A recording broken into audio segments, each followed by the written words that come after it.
Hello there, fellow bookworms and friends. How are you today? We will be reading Book 2 in the adventure series Monster and Me. The title is The Palace Prankster, and it was written by Cort Lane and illustrated by Ankitha Kini. In today's book, there's a festival in town and a troublemaker at the Frankenstein palace. Well, shall we find out what's going to happen? Alright, let's read the book. Chapter 1. Orange, you glad you came to the festival? Freddy von Frankenstein was on a secret mission. He lived high up in the Himalaya mountains in a country called Nepal. Today he snuck into the town at the foot of the mountains with a giddy smile. The townspeople were celebrating the most exciting event in Nepal, the Biska Yatra Festival.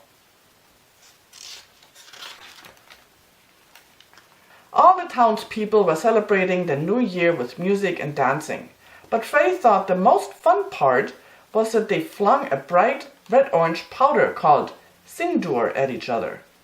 Everyone was covered in orange. This special day called Sindoor Yatra is celebrated like this every year.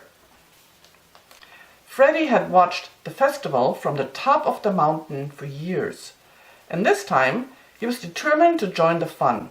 Freddy shouted, "Time to get splattered!" as he ran into the crowd to get covered in sindoor.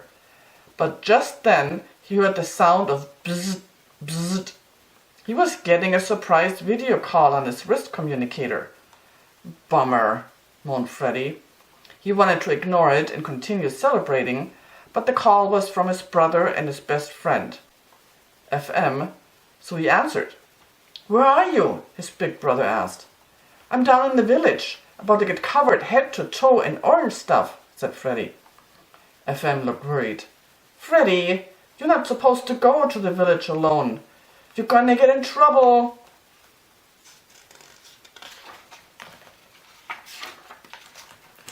Freddy laughed and said, "Come down and join in, and then I won't be alone. And you can have a good time getting splattered too. Please? You don't want me to get into trouble, do you?" Freddy was usually pretty good at convincing FM to go along with his schemes, but not this time. Hanging out in a crowd of humans was just about the scariest thing FM could imagine. When he was created by Freddy's dad, Victor, the local villagers were terrified. They chased Victor and FM out of town, and FM has been afraid of people ever since. So FM quickly changed the subject. "But Mom is looking for you. You're behind on your chores. So you'd better zoom back up to the palace before she learns you've snuck out. Riya and I are already half done with ours." Freddy groaned with disappointment. Having a brother and sister who always did the right thing was no fun. He hopped on his supercycle and raced up the mountain, using the turbo boost to make it back in record time. Chapter 2. Caught orange-handed. Freddy walked into the kitchen and saw Mom, FM, his adopted sister Riya, and their pet monkey, Igor, eating their lunches. His mother, Sean, asked, "Where have you been all morning, Freddy?" Victor, his dad, was there too, but he was so distracted fiddling with some tech that he hadn't even touched his lunch. Freddy's dad was the famous scientist, Victor von Frankenstein. "Hey, what's the new invention, Dad?" asked Freddy, trying to avoid telling his parents where he had been. "It's a controller for my flotating bubbles," Victor answered.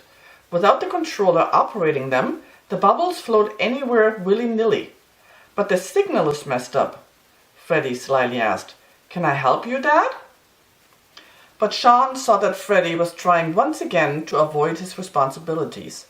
She said, "No, you have all of your chores from the week saved up, and you need to get to all of them today. No more goofing off." Freddy turned to her to argue, but in doing so, Sean noticed a big spot of orange powder on the other side of his face. "Were you in town for the Biska Yatra festival?" she shouted. Uh-oh, thought Freddy. His mom rarely lost her cool. But now she was furious to see that Freddy disobeyed and went down on his own. "Everybody in this house has responsibilities to our family," scolded Sean, "and you need to learn to stop acting selfish. Go clean your messy room and then come back and finish your other chores." Freddy was wide-eyed with shock. "But that's gonna take all day," he protested. "And I like my room messy, with tech parts and wires and half-done inventions everywhere," he thought. "I know where everything is." His mom angrily pointed to the stairs. Freddy pouted and shuffled off to clean his room.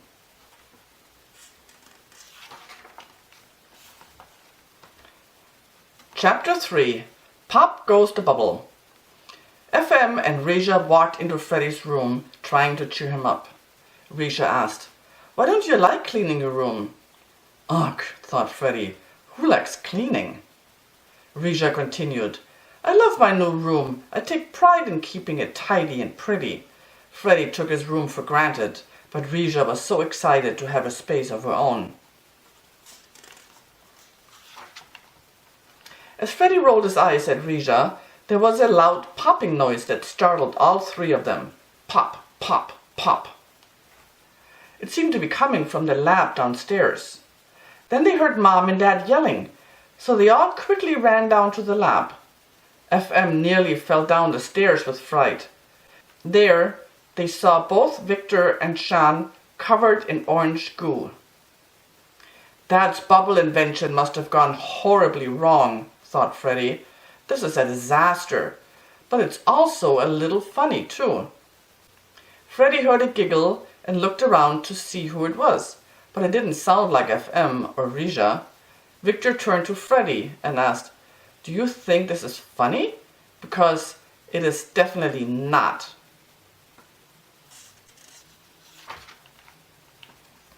"That giggling wasn't me, I swear," said Freddy, as he stifled a laugh himself.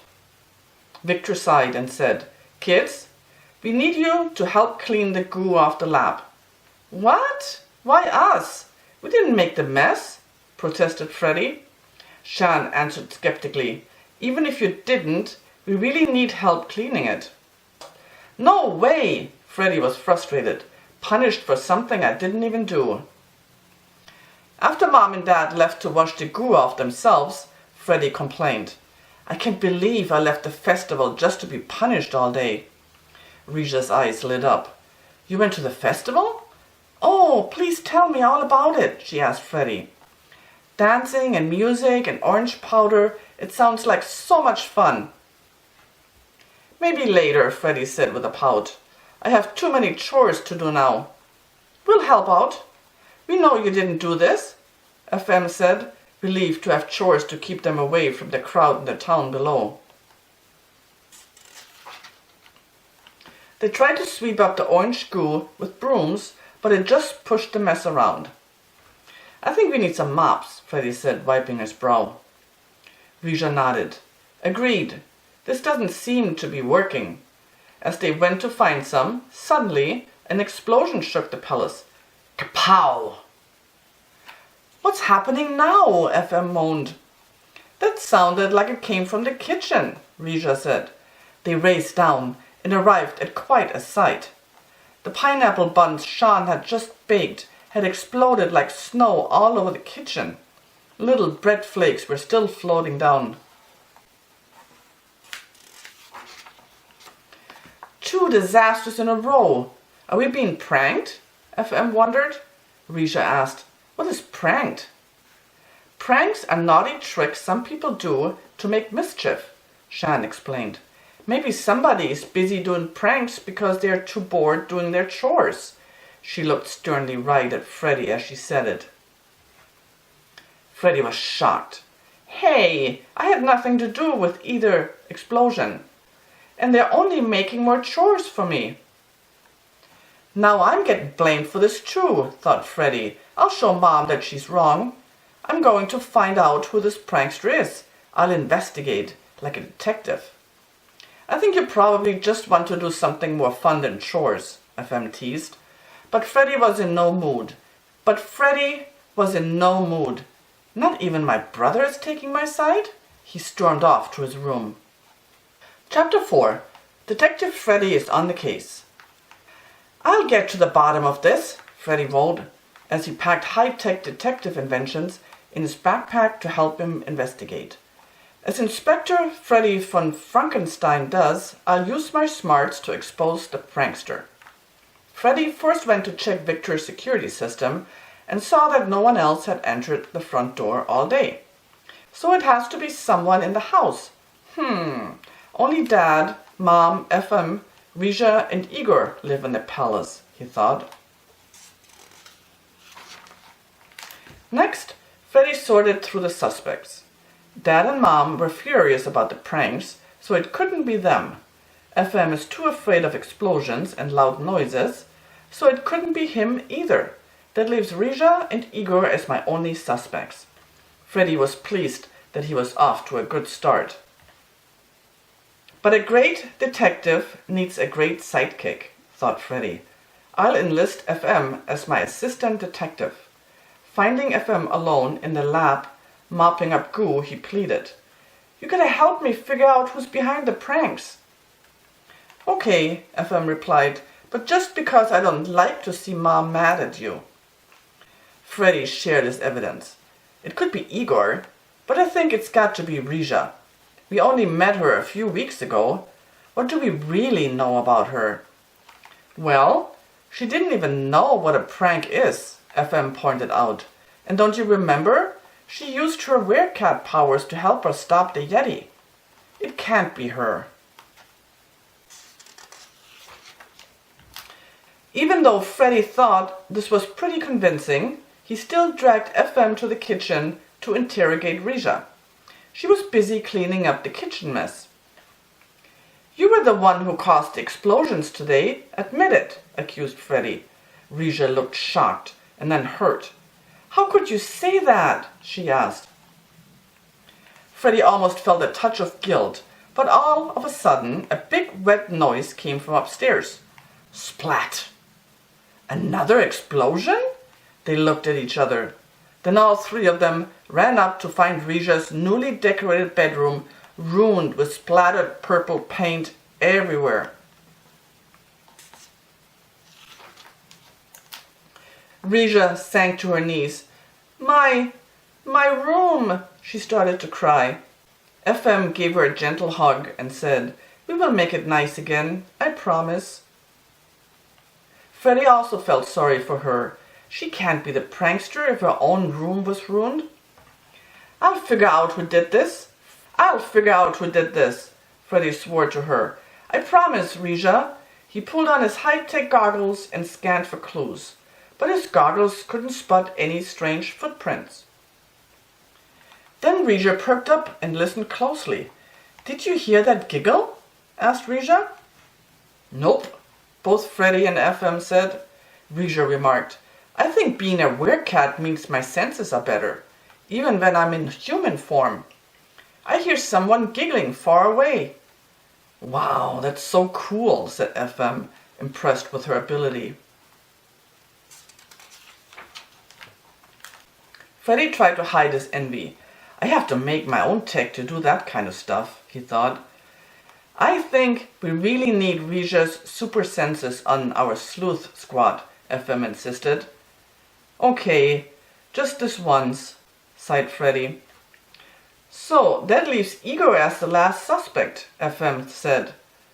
Though I've never heard him giggle before, can monkeys even do that? He does really like to cause mischief, said Riya. Though he really only does so to get to food, added Detective Freddy. Wait, food? Let's check the kitchen again. They ran back into the kitchen and found Igor, but not sneaking food. He was trapped inside a glass cookie jar. He banged furiously on the sides. Why would he be trapped in there? That jar didn't even have cookies in it, said FM, who always knew where the cookies were. That's odd, thought Freddy. Freddy's face creased in worry. Someone from outside must have snuck into the house to cause all this mischief. But who could do that? Asked Riya. Freddy was too busy pulling out a special scanning device to answer. He held the scanner up to the cookie jar to look for fingerprints. Only Mom's fingerprints are on the cookie jar, thought Freddy with surprise. Suddenly, he heard the same high-pitched laugh he heard when Sean's pineapple buns exploded, blowing in through the window. They all stopped and looked at each other. All four of them could hear it that time. Chapter 5. A haunted palace? Riya asked, "Does your scanner show anything?" Freddy shook his head. He was embarrassed that his detective smarts and cool tech hadn't been able to find anything yet. No fingerprints, no footprints, or any other clue, he thought. Some detective I am. We know nobody walked into the house, so what kind of person could do this? Freddy thought so hard his face turned red. What if it isn't a person at all, wondered FM. What if it's a ghost? Could this old palace be haunted? Freddy rolled his eyes at the idea. He refused to consider something like a ghost, but Riya agreed with FM. It's possible. After all, I'm a magical werecat, and we also met a jetty. FM shouted, "There have to be more fantasticals out there." Even Igor nodded in agreement. The sleuth squad heard the distant giggling again. "We have to follow that giggle," Riya shouted. Freddy hesitated. Now this was starting to get creepy. I have to be as brave as Riya, he thought. There must be a way my science smarts can figure this out. Freddy worked quickly to make a special new gadget. Pieces of wire and metal flew around wildly. "Well, here's yet another mess to clean up," FM joked. "What you making, little brother?" "It's a giggle detector, obviously, to track the location of the laughs," Freddy boasted. He turned it on, and immediately the device started beeping and pointing to the source of the giggles. And the arrow was pointing straight up. A confused Riya asked, "Is it pointing to the sky?" Wide-eyed, Freddy declared. "No, it's pointing to the attic." Freddy tried to act brave as he held his giggle gadget and climbed the stairs to the attic. Riya and Igor followed close behind, a little worried themselves, but no one was more scared than FM. Not so much because of the giggle, but because he hated the attic. It was dark, creepy, and way high up, and FM was terribly afraid of heights. But just the same, he shakily crept up the tiny old stairs. After all, as a big brother, FM always protected his little brother and sister, no matter how scared he was. As they climbed to the top of the stairs, the giggles got even louder. Freddy gulped and announced, "Here we are," as he opened the creaky door to the creepy attic. Freddy's device started to beep more quickly now. "The attic is so big and dark, I can't see how far it goes," said Freddy. He could barely make out the old furniture, dust and cobwebs. "Let me take a look," said Riya. She bravely walked in first, using her special werecat eyesight and hearing to see what was there. Igor held onto her clothes and shivered as he walked with her. FM warned, "No, Riya, let me go first. I'm practically impossible to hurt." But suddenly, a metal door swung toward her. "Watch out!" shouted Freddy. With cat-like reflexes, Riya jumped out of the way, but the door slammed into Igor as he shrieked. The door was attached to an ancient iron chest, and Igor was now trapped inside. Igor howled with fear as FM ran to the chest. "I'll get you out, Igor!" But FM pulled and pulled with all his might on the door handle, and it still wouldn't open. "It's impossible," said Freddy. "Your super strength can open anything." Riya looked worried. She turned to Freddy and said, "Unless magic is keeping it closed." "Magic? There's no such thing," answered Freddy. An annoyed Riya reminded him, Well, when the moon comes out, magic will turn me into a tiger girl. Or did you forget about my werecat curse? Hey, I have an idea, FM said.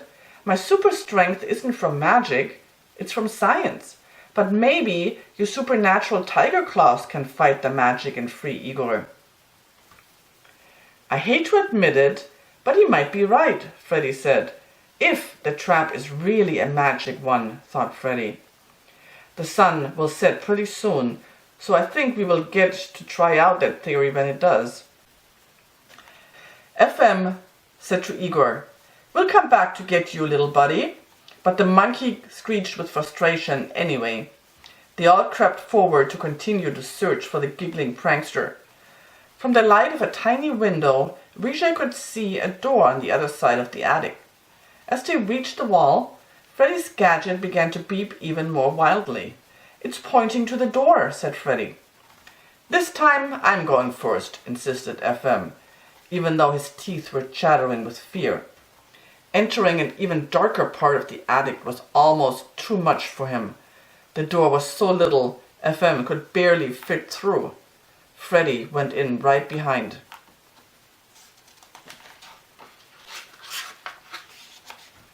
Wham! The door slammed shut. Riya shouted, "Oh no! I'm trapped!" FM fumbled in the dark and pulled on the handle. "And this door won't open either. This must be magic," said FM. Freddy took in a deep breath and thought, "I can't explain any of this with science anymore. None of my detective work or inventions are protecting us. Could it really be a ghost after all?" Riya shouted through the door. "Don't worry about me. I'll find a way to get over to you." Chapter 6. Riya's Bravery. Riya thought about her new home, her new parents, and her new brothers. Riya thought about her new home, her new parents, and her new brothers. "I was so lonely and scared traveling across India before they took me in. I have to be brave right now and help them." Determined, Riya looked at the tiny window next to her. "I can probably climb around the edge of the roof and get to the other side of the attic," she said to herself. "I wish the sun would hurry up and set, so the moon could turn me into a tiger girl. Then the climbing would be easy, but there's no time to waste. Here I go." Riya pushed the window open and pulled herself out onto the roof. She was high up at the top of the palace's walls. "Don't look down, just keep going." As she slowly slid sideways along the roof, she could see another little window that would let her get back to the boys. "Almost there," whispered Riya. Boom! Something heavy fell on Riya, knocking her off the edge of the roof. "No!" she yelled. She started to fall, but didn't go far, because the thing that fell on her was a net. She was trapped and dangling from the roof. First Igor, and now her. This prankster was trapping them one by one.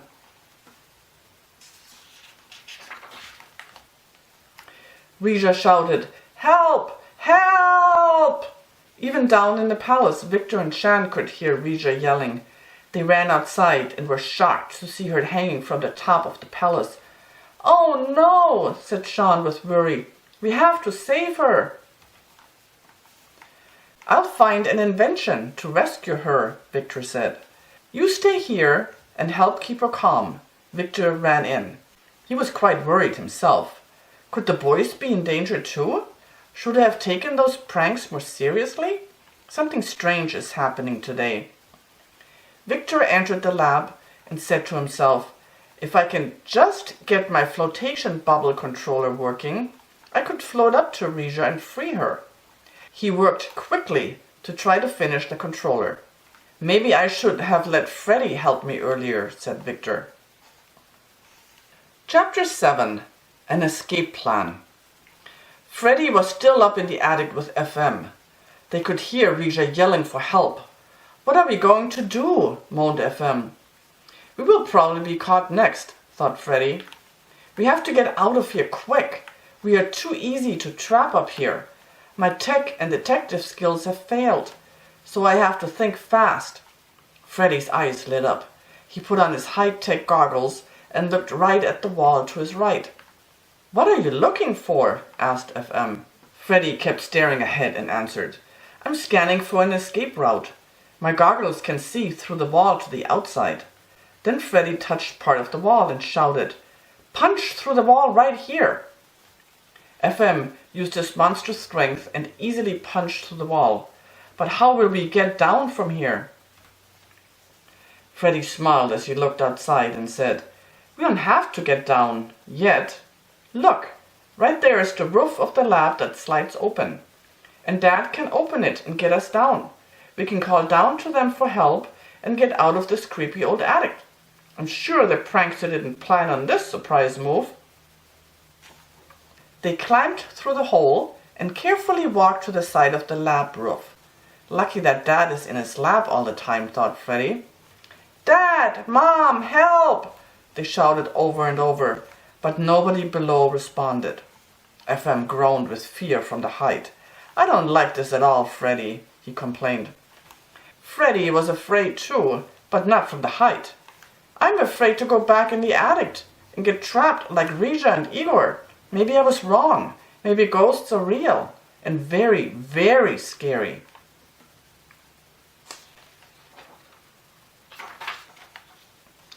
Freddy said, "Let's call out to them one more time. Dad! Mom! Help!" FM shouted as loud as he could with his big monster lungs. "Help!" FM's voice boomed through the mountains. FM couldn't even bear to look down, clinging to the roof. Suddenly, the roof panel over the lab started to slide open.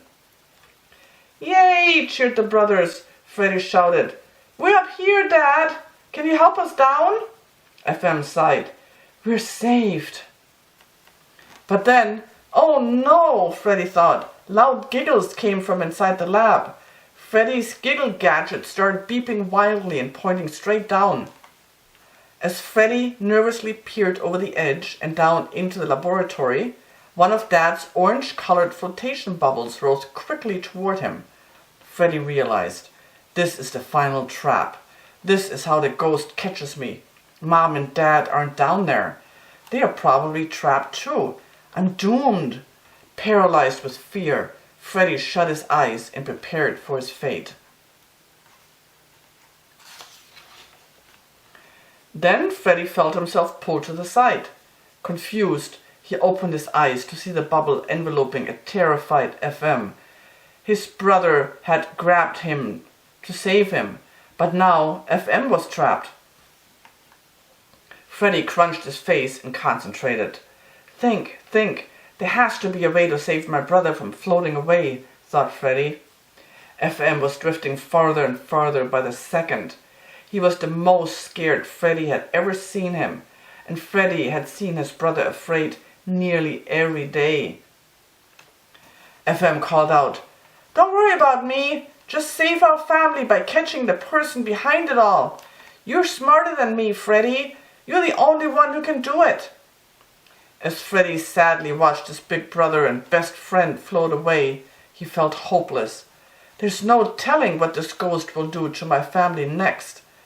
But I still have to be brave, even if I'm just pretending, he thought.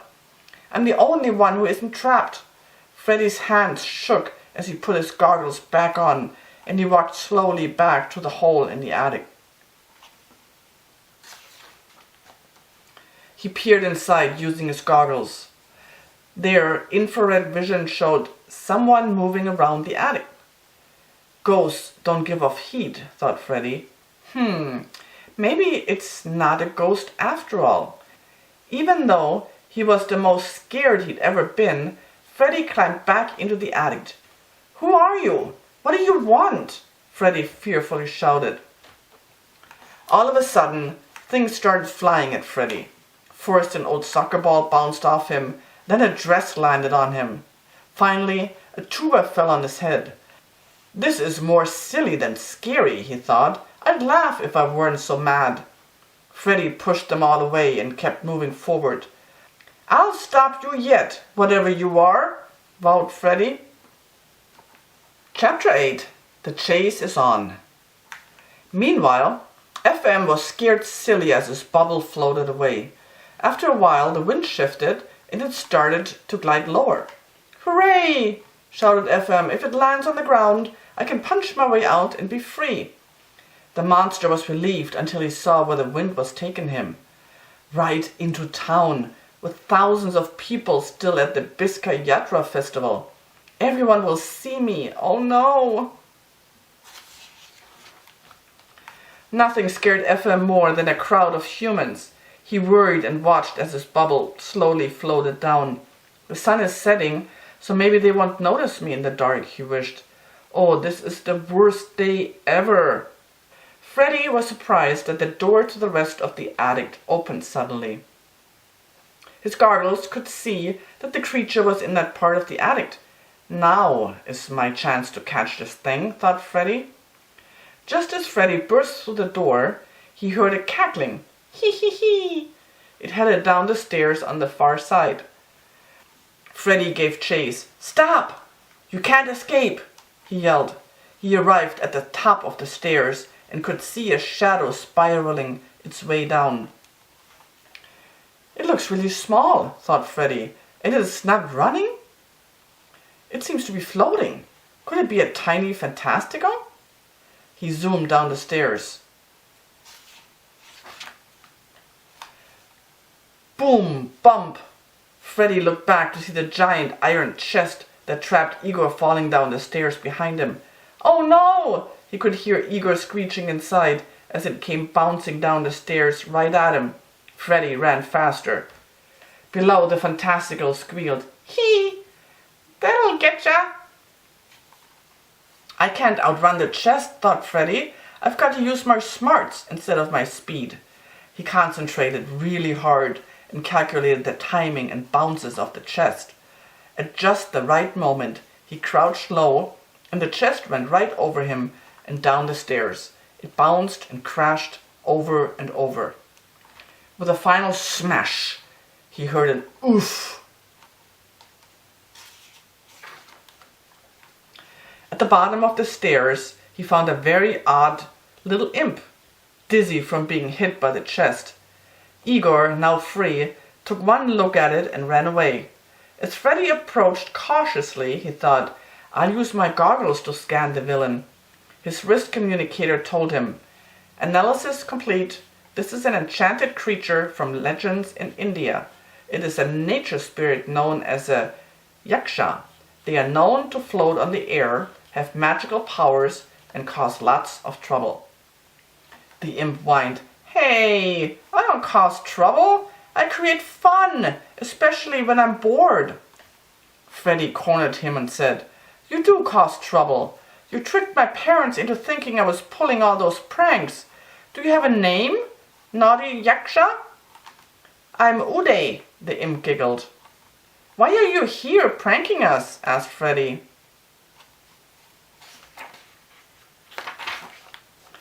Uday pouted. "There's nothing yakshas hate more than being bored. I was so bored down in the jungle that I looked for a place to finally have some laughs. I could sense this place far away. I knew this mountain would be the perfect place for some fun. So I floated all the way up here." Riya also came to this mountain because it drew her to it, and the Yeti was also drawn to the mountain, thought Freddy. 3 fantasticals in a row means some kind of magic energy attracts them. But before Freddy could think any more about this new big mystery, Uday suddenly dazzled him with some colorful sparks. Freddy covered his eyes, but the distraction allowed Uday to float away quickly. "Hey, got you again, Freddy!" Chapter 9. The Final Trap. FM was covering his eyes too. He couldn't bear to see the people below him gathering to stare at the bubble. Surely they would be scared of his monstrous appearance and chase him. As FM floated even closer to the town, he peered through his fingers. His bubble was headed right to the center of town. "No, no, no, no," he whimpered. The sun was setting and his big orange bubble reflected the sky.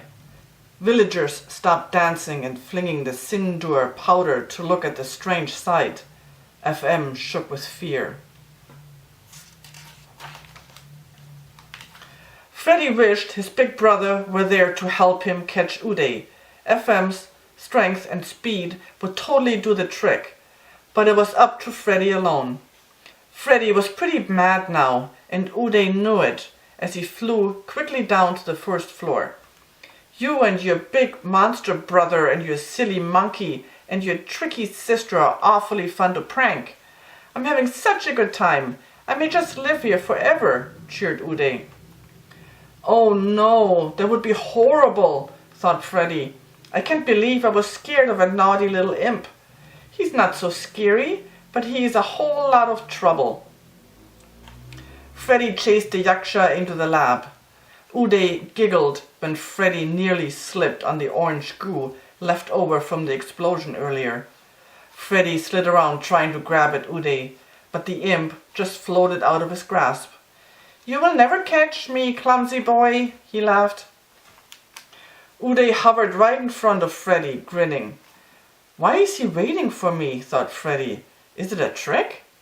Freddy ran at Uday again and was just inches away when he caught sight of a big round shape coming at him from the side.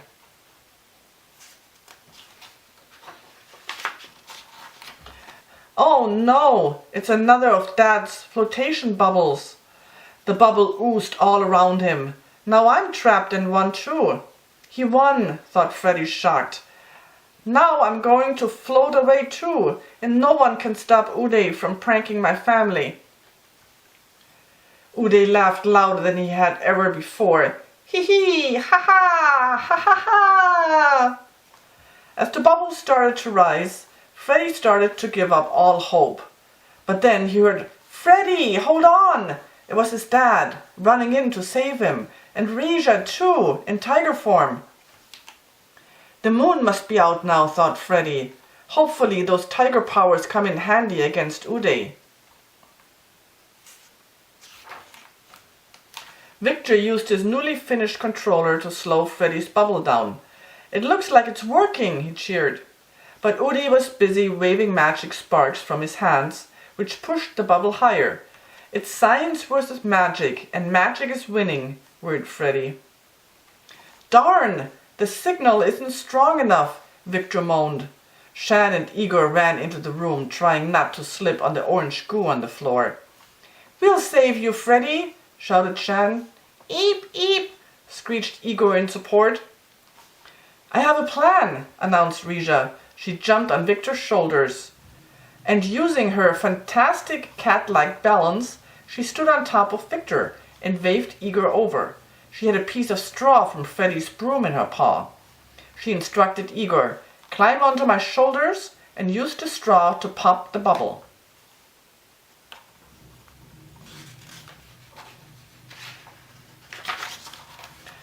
Sean looked worried, but Freddy said, That's brilliant! Come on, Igor!